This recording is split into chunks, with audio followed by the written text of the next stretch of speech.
FM. You are listening today to Eddie, Leah, and Nani. How are everyone today? Oh, okay. It's been hectic. I've just had a hectic week with the Houso stuff and Houso. Actually, the Houso stuff is that's probably the most hectic thing. And also, like, still got the Keith Bailey workshop going on till the 21st of May, so I'll be popping off there after this. Yeah, but other than that, yeah. So 21st is also Africa Day. 21st is also Africa Day. So are there any hints of, is there going to be some kind of crossover Keith Bailey workshop Africa Day? Well, I think I don't know, I don't know what's in the work. We're going to check it out later. Watch this space. Watch the space. Yeah. Nani, how are you today? Happy Mother's Day to everyone listening for tomorrow. In the future. Yeah, Sunday's Mother's Day. Yeah, like, have they moved Mother's Day? I think there's a New Zealand Mother's Day and an American Mother's Day. Right, because I've always known Mother's Day to be this weekend before my birthday. Right. So I'm like, why is it 2 weeks before my birthday? Like, what's going on? Have they moved it? I think a lot of holidays got blended in together because of the internet. Like, we're now all celebrating all sorts of international holidays. Yeah. And so now you can kind of pick and mix what holidays you celebrate. But that'd be great because that'd be fantastic. Right. Oh, I'm going to take that one. Yep. Yeah, I know. Yeah. Two Mother's Days. Yeah. Two Father's Days. I noticed that there was like a massive change in like what we celebrated. Like even right down to when I was a little girl and we didn't all have digital clocks. We celebrate 12 midnight and 12 noon instead of 11:11, which is what everyone's doing these days. I have not heard of that one. What is that? 11:11. Yeah. Oh, 11. Yeah. It's a thing that the young spiritualists are really into. Oh, God, I remember that. I think I dated a girl in uni. I have no idea. Please explain. She was like, it's like 11:11, like Make-A-Wish type. 11:11. It's not. It's because the whole clock is 11111, but it's also a reference to, I don't remember which bit of the Bible, but like a passage 11:11, which is about like different angels and receiving what you wish for. Okay. So it's the youngins, the youth of us are actually paying attention not to 12 o'clock midnight, which was used to be R1, where it's like dong and the clock would go, or 1:00. Yeah, and they pay attention to the digital clock as if it is giving off which passage from the Bible you should look for, like 11:11 or 11:12 or It just sounds to me that people are looking for more holidays. Get back to work. See, the problem is for me is I'm on 24 hour. I use 24-hour time, so 11:11 doesn't work for me because it's like 23:11. Yeah. There you go. And I mean, like, there's such a thing in Tanzania as Tanzanian time, when your 6 o'clock is actually your midnight, and 1 o'clock becomes 7 o'clock. It's so confusing, but 7 o'clock becomes 11. I don't know. It got me really confused. I had to keep asking, are you wanting to meet me in Tanzanian time or regular time? Because you'd say 3 o'clock, but it actually meant 8 p.m. It's like, it's really weird. It's like they start their day from 6. It's not like a daylight saving. It's just a day-to-day. So 6 o'clock would be midnight, and 7 o'clock would be 1. So their clock's going 6 to 6 instead of 12 to 12. Oh wow, that's crazy. Yeah, so people say, we'll meet you at 3 o'clock. Which 3 o'clock? So I'm here. Yeah, where is everybody? Internationally speaking, there's like a whole bunch of different straight up calendars where they're following different cycles of the sun, Ethiopia has their own calendar and clock, don't they? Yeah. It's calendar? It's calendar, right? Yeah, their calendar, yeah. I just find it interesting, like, I remember in 2012 when people were going like, all the stuff about the Mayan calendar. Oh my God! So the Mayan calendar, and the world was ending. And it's just like someone pointed out to me, like, because I was probably 10 or 11. I was still pretty young when that kind of came, and I remember like being a little bit freaked out by it. Yeah. But someone then also reminded me, like, quite a few years, like a couple of years later, it was like, but what happens when a calendar ends? The world disappears. It Well, just no, gets sucked okay, into a no, black hole. but you just start again. Yeah. It's like, suddenly it's like, okay, instead of going from January to like, January to December and then starting again at January, the next cycle, a calendar's like, instead of just gone, we're going to go 1448 to like 2012. Yeah. I'm just going to start that cycle again. I was just thinking, your generation would have been living in fear of the Mayan calendar the same way we lived in fear of the Bermuda Triangle. Oh wow, you're right. The Bermuda Triangle was everything. Yeah. You know, like and all conspiracies came down to the Bermuda Triangle and the pyramids. Yeah, and if you fly over the Bermuda Triangle, you could probably disappear, and don't take any flights in that direction. Well, I sort of forgot. I didn't remember all of that. I remember I was on the cusp of all of that, but I'm young enough that that was the edge of my generation. Oh, I had this major fascination with the Bermuda Triangle as a kid, and Ouija boards. Oh. see, my one as a kid was I got into the school because I had an interview to go to my high school. And at the time I wanted to be a cryptozoologist, and a cryptozoologist is it's the study of hidden animals. The idea is it's the people who it's the trying almost kind of how the scientific people the search for Yetis and Bigfoot and all that kind of stuff. Oh, Bigfoot, But then it's interesting because I got into it again recently. I was just suddenly found an online forum about cryptozoology, and it's interesting because there's two levels to it. There's the ones who try to take things quite seriously scientifically, and still go, okay, there's obviously falling down parts of it, but people going, oh, actually, we're trying to focus on here are the kind of potentially real animals that we are unknown to science, or we keep encountering, or we keep kind of coming across that. We're just trying to make sure, trying to see if they're still around, or potentially extinct. Are they around, or whatever? Or if there was a historical precedent, what was it? And then there's the other side, which is all dimensions, the reason these cryptids, then Bigfoot doesn't exist in in a physical plane. It's something it chums out of different planes of reality, and it appears, so we can't ever. That's why you can never get a photo of it. Yeah. Right? Yeah, because it's not actually tethered to our reality. And again, I was trying to take the scientific route. I really like the idea of that kind of stuff, and I really like that. And it was interesting reading. I watched a documentary about the other day about the Loch Ness monster. Yes, there's been another sighting apparently. And it was interesting. So the thing is, so when I was at Otago was part of a program with a couple of other unis and a Scottish research program. And what they were doing is they decided to do, because there's a thing now called eDNA testing. So it's environmental DNA. So what you do is so you can take, it's almost the idea of just as you live, and as you just walk around and go about your day life, you leave a genetic trace. You're just shedding skin or hair follicles or going to the toilet or whatever. That leaves a genetic trace that is present in the environment. So then what happens is that, so then what you could theoretically do is you can get a sample of that environment, you take samples of that environment, you can break that down, and it will show everything that's, you can kind of unpick what's in that environment. And this is something that they're doing at Otago right now? Yeah, so what Otago did, this was in 2018, and the results came out in 2020, I think. But Otago decided that a really good way to kind of test this technology was to go to Loch Ness.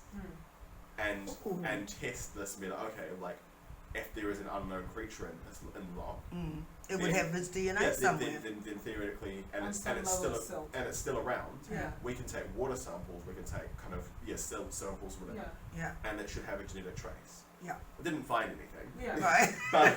but what a good trip though. but again, someone said that's actually a really good way of introducing that technology, right? You do something, and the kind of thing that came up with it is sit and go, it isn't completely removed, because probably if there is some kind of thing monster, it's probably an eel, or a sturgeon.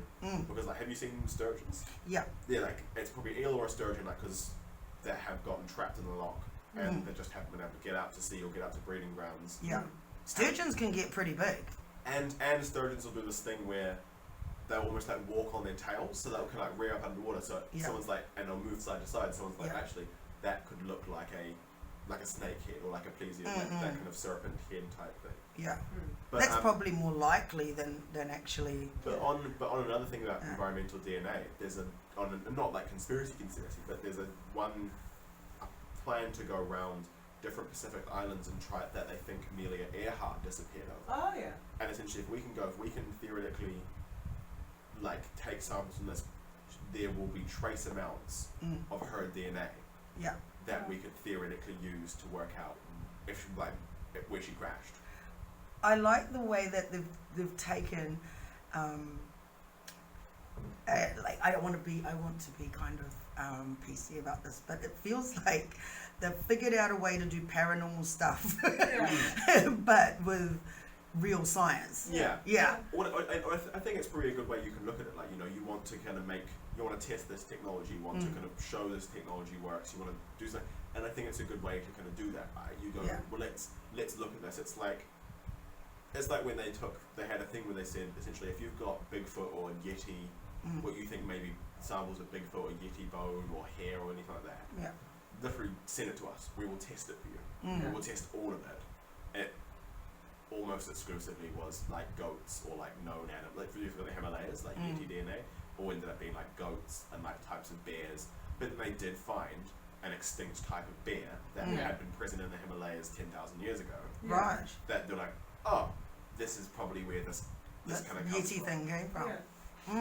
I think that's so cool. Like, if I was to tie all of these previous topics together with a really nerdy bend, there's an old tabletop role-playing game, which, if you're listening and you know of this, please comment, because no one does, called Rifts. And it was like, it ties together the whole Mayan calendar end of the world thing. Because there was this concept that there was this point in time for human history where magic has tides, basically. Why can't we cast magic? Why don't we see magical extra-dimensional beings? Because we're in low magical tide. We don't, we're in low tide. And the concept was, in this game, that we're coming back into high tide, and a rift opens up. And all of these cultures which have Quetzalcoatl and all of these legends of magical things who have just been gaslit this whole time, all that stuff just starts working again, and people can cast fireballs, and Quetzalcoatl is real, and the Yetis and Chupacabras, it's all just accurate. And I love the concept that if you had, like, even just for, like, dear Netflix, if you're listening, these paranormal investigators at the beginning of the high tide, at the beginning of the shifting of the tide from low tide to high tide, of a magical world. Because I think that there is some measure that all of these things came from somewhere. We didn't just make it up for no reason. Even if it was parables to teach our children through the medium of Quetzalcoatl is this god, okay, now it's thunder, okay, now it's, we're just trying to give you a framework as a child. And so there is always history in magic, always, without question. What is that history? That's more nuanced. There is a video out there about an ancient race that used to be in New Zealand that was supposed to be fairies, and I don't know where it comes from, but I know that was something that my grandfather and my mum always said, we know about these fairies that actually exist in New Zealand. But it's as a child, it's like, that's something that your old people told you because, and then, you grow to be an older person, and then you see this video put out that's actually talking about them like they were actually real. I think and you start wondering, like, what's going on, So the difficulty with a lot of the stuff around New Zealand is a lot of it is to try. It's almost that kind of thing about trying to discredit Tangata Whenua's absolutely kind of claim. And it's that kind of thing about. It's why you suddenly people talk about there's like Celtic symbols up north, or like there's like, or the Chinese were here, and like the Meraki boulders where they're cannonballs. And it's just like, and it's the tough point. Is some of it is almost like you wonder at what point is some of it drawing from like Maori mythology and cosmology, but they've just but how it's been interpreted, how it's been used, has been to go. No, like you guys don't have, and don't have that claim. Yeah, because I thought it was really weird seeing that video and like, where are they getting this stuff from? So straight up, I come from Hawaii, and I can tell you, we have a local legend of what they call the Minihune, which are the small people, and they were, when they looked for them, villages of people who had dwarfism, called, they tracked it, and they were like, oh, this is straight up a thing. There is a branch of humanity like Neanderthal, that is just a legitimate offshoot of much shorter humans. Yeah, like, Homo floresiensis. Yeah, thank you. Homo florensis. I've heard it, which are humans. They're just straight up people, but they have gone extinct, and they did live side by side along the Pacific, like within the Pacific Islands. Right. So, is there fairies? I don't know if they found. I think this is the thing is that. I think it was like East Asia was through Southeast Asia. So Southeast Asia. But I guess the thing is that even if it's not through the Pacific Islands, you look at the kind of migration of people through Melanesia, Micronesia, through Polynesia, but also coming through that kind of route of Taiwan through Southeast Asia as well. Yeah. I guess you could sit there and go like. I mean, these people traveled. They traveled. Like they were travelers, and so they were probably traveling back and forth through Southeast Asia. They probably brought like it's possible they brought these different crews of people with them, and the legends of them will have stayed. But if you've never seen somebody like who fits that description, you're like, that just sounds like hot garbage. Yeah. You're talking about fairies. Yeah. Like we know about fairies; those aren't real. Yeah. Like just in the same way that if. Imagine there's a joke from like one of my favorite cartoons where it's like, she believes in reindeer. They're not real. Reindeer, of course, real, but the myth and the legend of reindeer and them being able to fly and Santa Claus and all that, that's not real. Reindeer are real. Yeah. And imagine being young enough to just be like, oh God, you believe in reindeer. What a dork, like, oh. Yeah.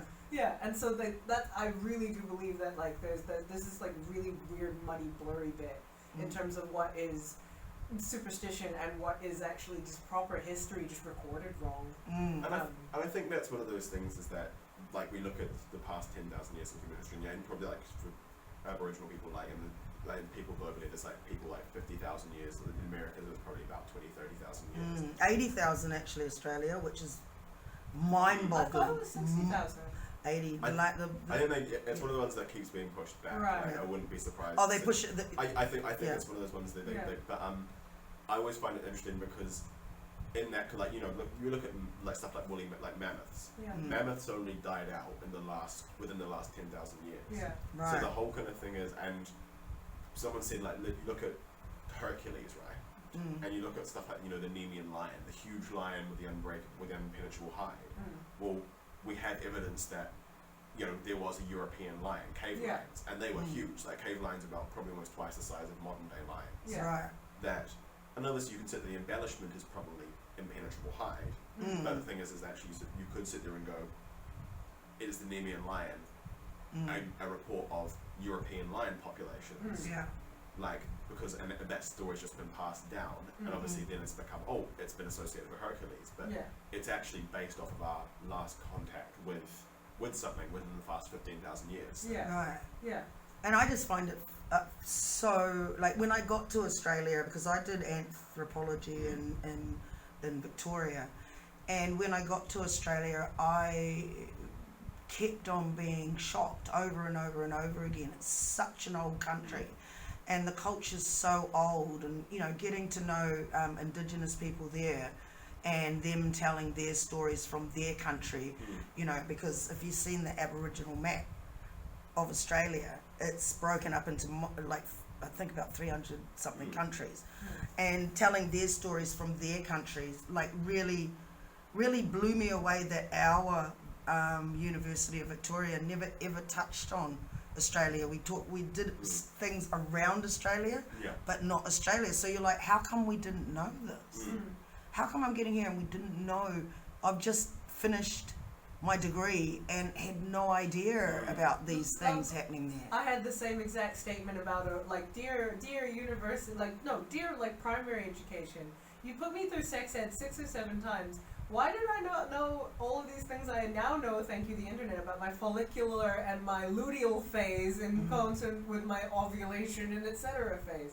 There's so much that we as humans, that it used to kind of be basic knowledge for us, that just was never considered for curriculum. And I think there's probably even a 2-part facet to why. It's like, one, we don't need to teach kids this is common knowledge, and then it wasn't, and then we didn't correct it.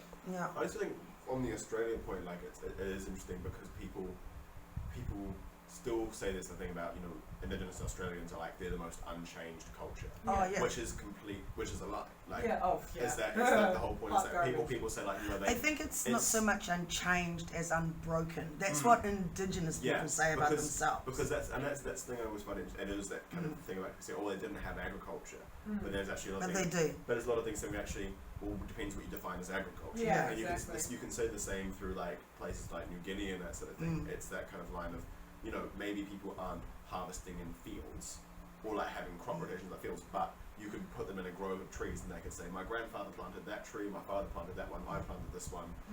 And it was saying, like, do you take agriculture as control of your environment? Because they actually had evidence of fish farming and fish agriculture, and it just wasn't seen as that.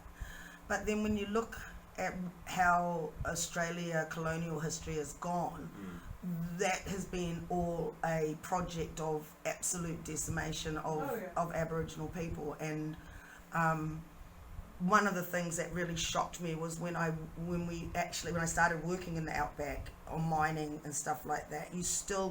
I remember being out on a core shed by myself out on the mine in the middle of the night doing the night shift, and getting the sense that somebody was behind me. And then I turned around and I looked up on the berms.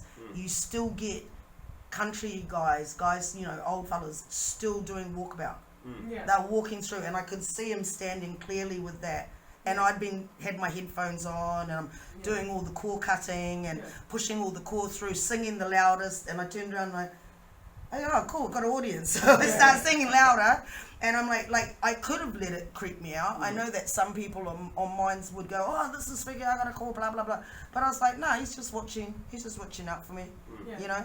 And often you would get families walking through, and this is in the middle of the outback. Like, you are thousands of miles away from enemy. Back on the Blackhouse 106.1 FM. With a little bit of a science fiction-y it's theme science today. fiction, conspiracies, mythology. Yeah. There we go. I love science fiction. So what was the kind of, you were kind of saying before, you were looking at that kind of Yeah, I was just, you know, like, just that experience in Australia, and it was very jolting for me, I think. You know, that it was an unknown, like, it's just there. It's literally just across the ditch. Yeah. And yet we don't know very much about it, and they're still finding things all the time. And like, on mine sites, working in the area that I was in, I was a geotech. Yeah. Before I went into like heavy machinery. And so part of the geotech role is to do core samples and stuff. But even before that, they have to do an exploration to make sure there's nothing sacred or no sacred sites there. Yeah.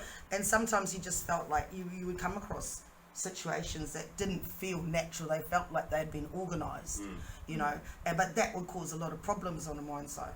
Yeah. You know? I've definitely seen a similar thing, I know in California, they have to, like, what they have is that, you know, they'll be like digging up a new highway or expanding like a pipe, some of this road networks. Yeah. And they'll come across mammoth or like whale remain, and these are like millions of year old whales. But the problem is they sit there and go, you have to keep, and I saw some talk about how paleontologists who will be on site and essentially construction stops. Yeah. And it becomes that really difficult point of you have to keep the sites secret because you don't want to have someone be paid to go destroy or steal these remains. Exactly. Because it would hold up the road development. Yeah. So like, was that kind of the similar kind of thing? Yeah. Because I mean, you know, like, when I remember one day something like that happened, and I was, you know, and I'm just the undergrad of anthropology, and it was just like, this doesn't look like this was naturally formed. Yeah. I need to talk to the head geo about this. Go and talk to the head geo and the faces, the look on people's faces, right? So, but where I was going with just the whole mythology and stuff with Aboriginal people was like, Indigenous Australian. I was thinking, you know, that long history they have as unbroken, like, culture on like in that country. How maybe some of the things that are part of their mythology could have been ancient ancient species that actually existed and not mythology at all. You know, like how you're explaining the lion, the Nemean lion, the Nemean lion, yeah. I always think with that, like, I think it's always one of those things, like, because we know, like, from the Australian paleontology, like, record, geographic record, like, we know that there was, like, giant kangaroo, like, Australia had megafauna, like, Australia had, like, giant, almost like what they call diprotodon, which, like, giant kangaroos.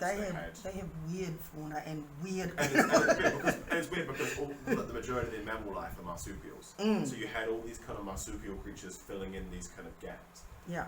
And I wonder, I always think that's always one we've got to be careful with, and with that line of, like, actuality of, like, these are real things but not mythology, where I think you could probably do both. Like, I think you could probably encounter diprotodon in what would essentially be like giant kangaroos, but then that doesn't mean that the mythological aspects of that aren't also.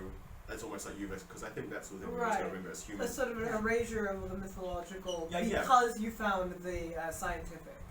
Yeah, so I guess it's that kind of thing of, humans are fantastic at assigning meaning to things. Yeah. And like a really good example, do you have something? No, carry on. Yeah, so there's a really good example that comes up is that. So have you ever, there's like this whole kind of grouping of cryptozoology that is really focused on finding surviving dinosaurs, especially in Africa. Right. So there's a whole thing in about this. The most famous one is called a Mokele Mbembe, and it's supposed to theoretically like a surviving sauropod dinosaur.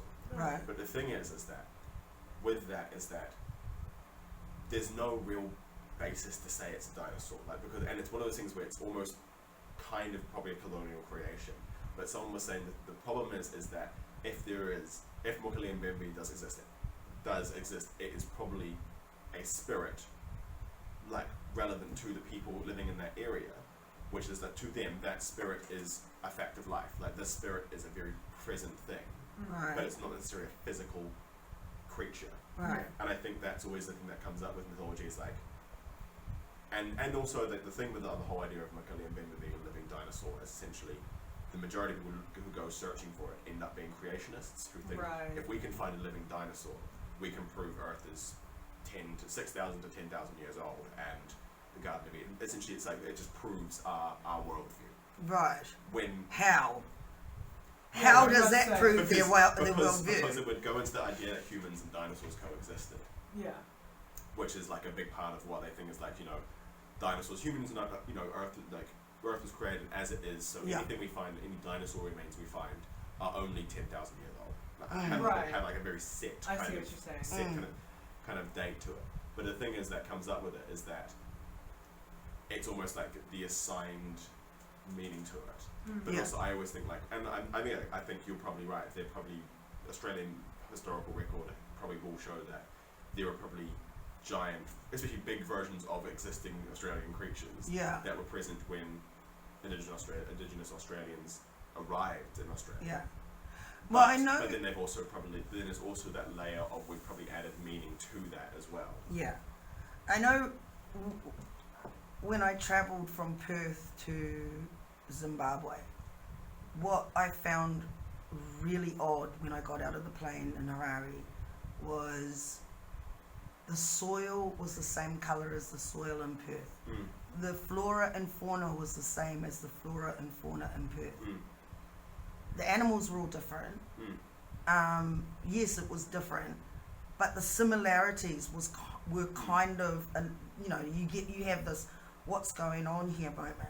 Yeah. And we know that once upon a time these were all connected.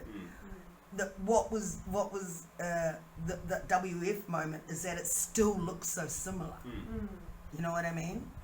Yet we want to say these two countries are really, really different. I think you'd probably, anybody who is an archaeologist or a anthropologist would be wise to, like, if they were going to examine something on this side, you need to do the examination on that side as well, because that country is just split apart.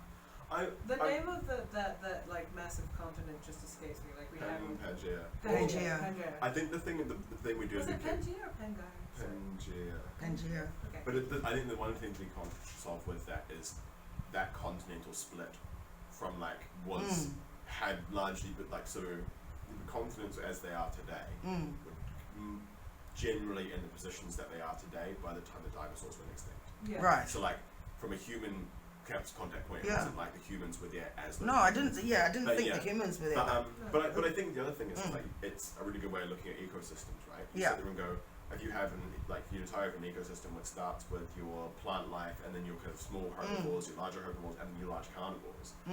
That's why Australia is so fascinating.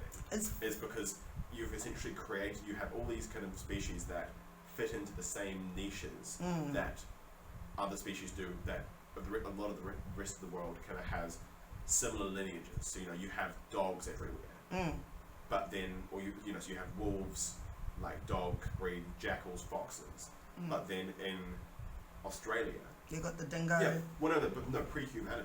Oh right, okay, yeah. Australia had the thylacines, so Tasmanian tigers. You're really up on all this stuff. Yeah. If you got a photogenic memory, I know This is like breathing to me. This is stuff I've known since I was 4. But thylacines took on essentially the role that foxes take on in a lot of the rest of the world. Okay. You had this thing called Thylacoleo, which was called the marsupial lion. Yeah. Which was kind of in that kind of big kind of large space. Right. So you had these kind of. We need to be calling him Professor. I'm desperately struggling not to join in because I'm oh yes, but then you also have this little phenomena which is that grasshoppers. Well, they have the name grasshoppers. Grasshoppers are older than grass. Yeah. And just other little fun facts, and I'm nope, let him talk. But that's the thing is Australia is that almost because there weren't those other mammals, essentially because that's how you ended up with marsupials, because marsupials developed in South America as well, but then also in Australia. But it's that thing of you see those marsupials fill niches that the rest of the world had big cats or canids or whatever, or dogs or elephants, or so you had almost a giant. I think I can't remember what it's called. Dryptodon maybe, but it's essentially a giant wombat, an elephant-sized wombat. Yeah. An elephant-sized wombat. Maybe not elephant, like a rhino. I am in love. But it's that kind of sort of thing where Australia's niches that were filled by a lot of things that the rest of the world had quite similar things. So elephants, even to 10,000 years ago, elephants were found in Africa. You had American elephants and mammoths. Right. You had them all through Europe. Yeah. But then it became and through into Asia.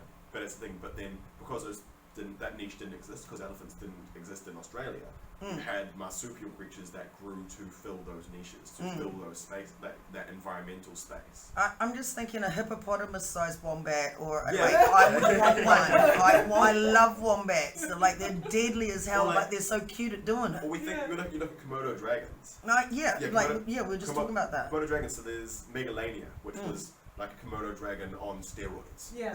And they were probably 5-6 meters long. And and not to mention you've got what was it, the crocodiles that had proper running legs, so the land crocodiles that could straight up click on them. I've seen pictures of those, and I just thought, nobody's living through that. No one's living through that. I can't remember if that line of crocodilians had gone extinct by the time humanity evolved. Right, okay. But fingers crossed, because one of the things that you get when you say the word dinosaur or prehistoric is that it's hard to quite understand how far apart some species of dinosaurs are from others.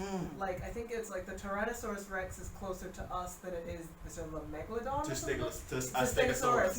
It's closer to us than it is to a Stegosaurus. Stegosaurus is you mean in years of existence? So the time period from Tyrannosaurus to us is about 65, 66 million years. Yeah. The time to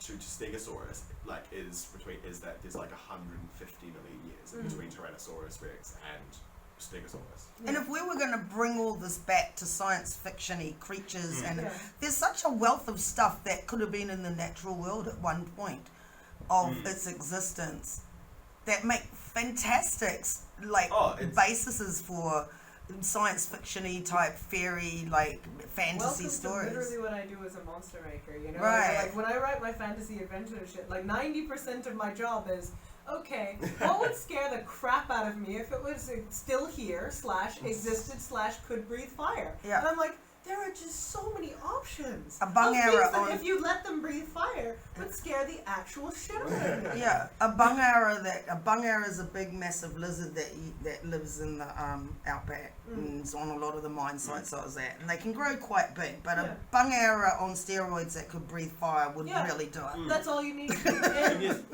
And the thing, like, And the rescuer would be the giant wombat that's carrying me with my cape on. Yeah. And now we have so this is the children's book I'll be illustrating next year. Yeah, I want the giant wombat that can fly. and again, I think that's called Avatar: The Last Airbender. yeah, like it's really weird, like how it's almost that kind of thing of like I said with monsters, like with monsters or sci-fi and that sort of thing, you could draw on so many great influences. There's you almost just have to look back and look at that. Yeah, because I always thought, like we've talked about the pawpaw boa in Tanzania before. I've always thought that was like a perverted vampire. You know what I mean? It's like also you look at vampire mythology and the idea of the very sexy vampire only kind of came up in the 1700s because it's really new. Like the Roman or Romanian kind of vampires were often just like walking corpses. Yeah. Like they were more like zombies and we consider them vampires. Yeah. Like in some of the oldest incarnations of the concept of a zombie, really it's more a person who's kind of trapped between a trance in life and between life and death. Like they're about to die, you can trance them out, and then you can get them to do some things. And obviously, speaking of zombies, like that's like a really interesting one, obviously, because the root of zombies is African. Yeah. Yeah. But it's obviously that's the really weird thing, and it's a really interesting one. You look at the amount of zombie media, and how from the West, but it's like that kind of thing of. The reason why zombie media picked up in sort of an evil way was when the US occupied Haiti. Yes, and right, it was occupied Haiti, and they were just like, how do we demonize these people? How do we demonize this kind of potential? And they have that reality that they do zombify people, like the witch doctors and what have you over there. So it's actually a reality. It's not.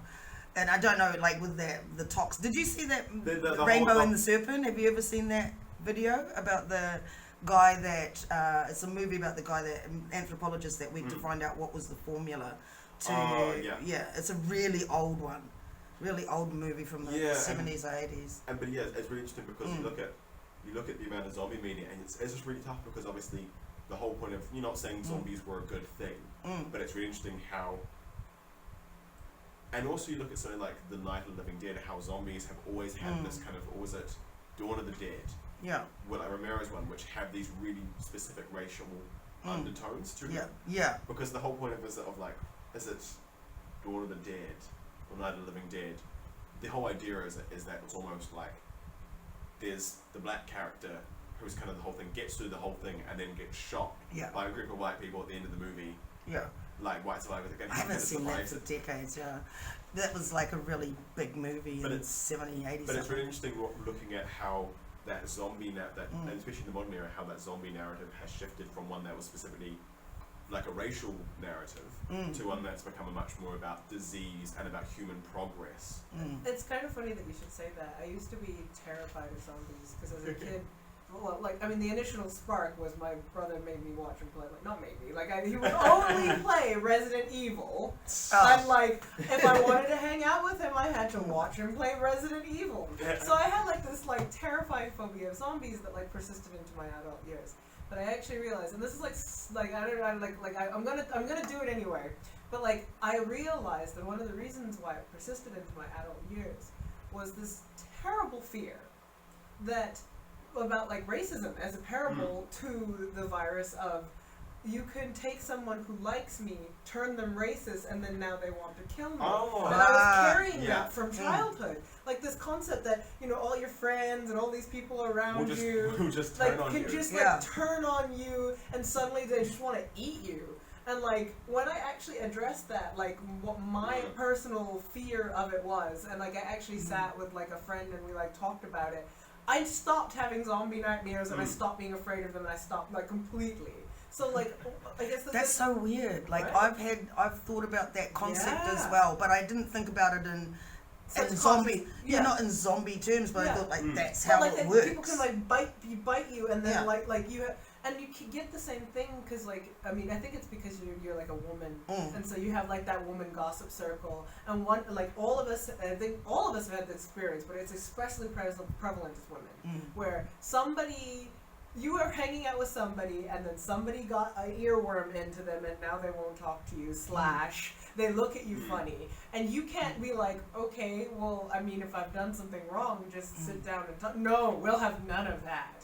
We'll have none of that. Yeah. We're and so it's a paranoia, both as a black person in terms of racism, as a woman in terms of female class politics, and like, I don't know, a little bit as a woman to men, because like if you get that like stigma of don't date her, like nobody's gonna explain to you why. Like I just felt like like growing up here, I felt like I was surrounded by people that had already been. That had already been turned, but I didn't have the zombie concept because I actually, I don't know if you guys have seen that movie Rainbow and the Serpent. No. So I saw that quite early on after my exposure to, is it Night of the Living Dead? And that movie scared me more. Rainbow and the Serpent scared me way more than Night of the Living Dead, because that was actually based on a real story. And the fact that they, the anthropologist went down there and experienced the different plants that you can take and the bakor and all this other stuff, and just to find the formula that caused people to their heart rate to slow so far down that they appear dead, and then bring them back to life so that he can control them or puppeteer them, and I just thought that whole concept just blew my mind. Believable. It's more applicable, and it's something that can technically be done. I've got the VCR at home if everybody wants to get their pants scared off. Like, I think that this is another thing in terms of like, evolution in terms of like different species off brands, even just like the evolution of humans, as you say, Homo floresiensis, Homo neanderthalis, like all of us, we have, even within just Homo sapiens, gone through so many radical versions of ourselves that you can get an entire line of myth that has nothing to do with a fire-breathing dragon that can scare the shit out of you,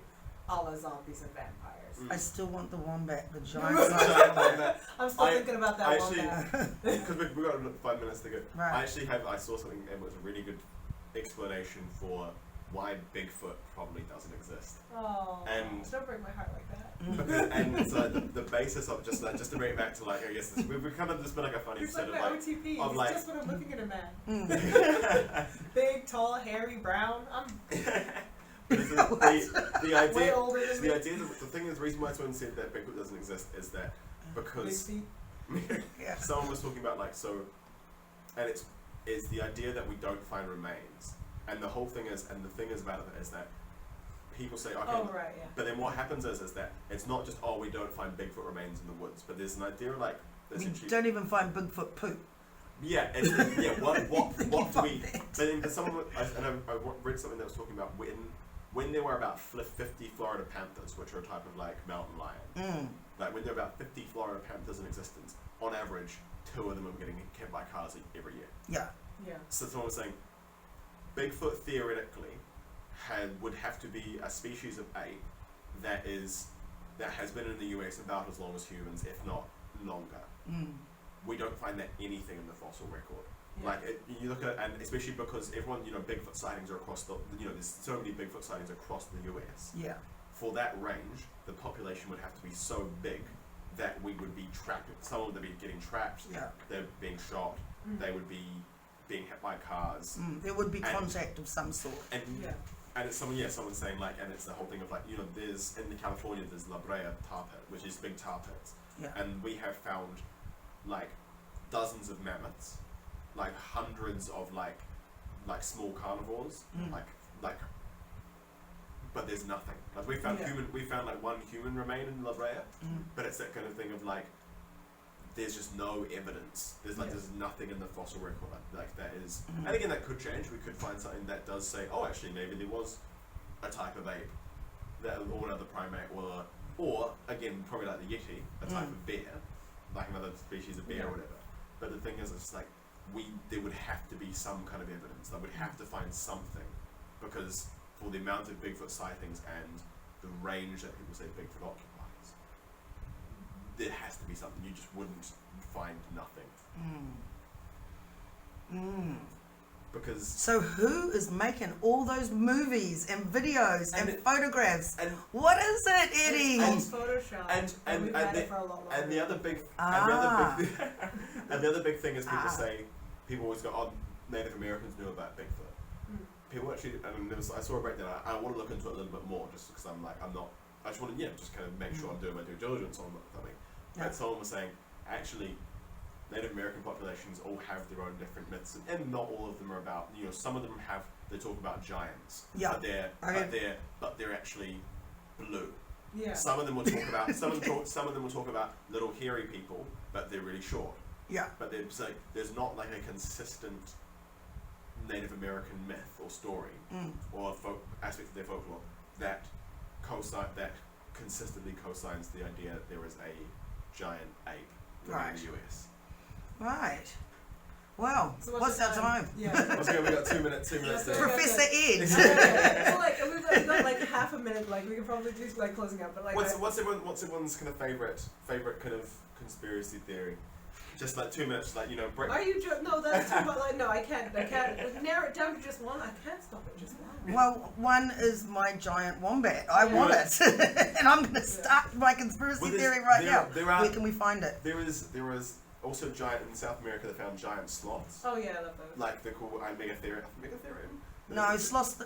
No. But make me want to tell them to go to work. Like, these are like big. These are like they think that these sloths were probably not active carnivores, but potentially carnivores as well as herbivores. Yeah.